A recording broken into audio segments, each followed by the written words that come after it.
we do a lot of help with functional mobility, so walking, sitting, standing, that sort of thing, so that kids can learn how to get around their school environment.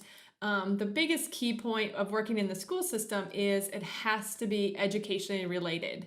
So you can't just have a broken leg or an ankle sprain and need physical therapy at school. You actually have to have some sort of educational deficit, so some sort of learning disability or per se. And then we work on like whether you're in a wheelchair or need a walker or and some kids just have coordination deficits and things like that and aren't as fast as their peers getting around school, things like that. So, but helping them engage in their environment so that they can participate with their peers in the school system.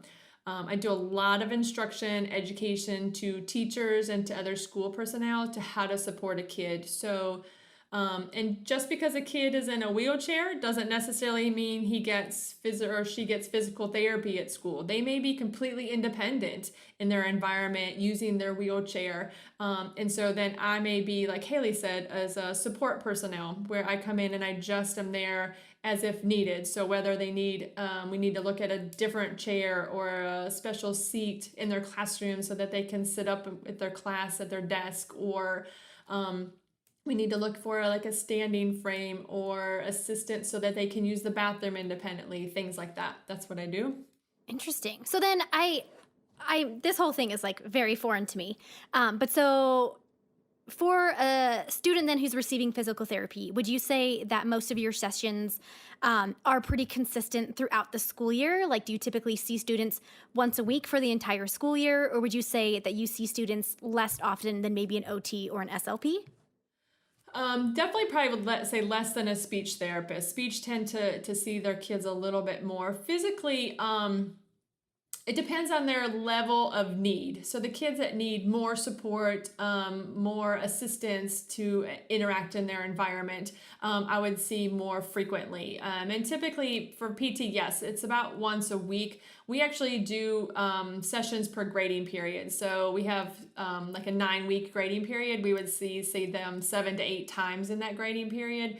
It just helps us be a little bit more flexible in our scheduling as opposed to saying we have to be there once a week. So if you have a short week, then you might not see them that week, and then you can see them twice the next week type of thing. But and then some of our kids that don't need as much support, like our support descriptions, we actually see maybe once a grading period or twice a grading period. So it really kind of depends on what we say the acuity level of the kid. How much support did they need to be able to interact in their school? Very interesting. And then I guess kind of the similar question, but like from the teacher's perspective, would you say for most of the engagement that you have with teachers, is it normally like a one and done kind of deal, or do you continue to meet with those same teachers depending on the students that are in their class? We see the teachers very frequently so what makes our job successful is actually the carry through over with the teachers. So, when I was talking about doing a lot of education and instruction, I'm teaching the assistant or the teacher in the classroom how they can help the kid. So I do it's kind of throughout the whole school year.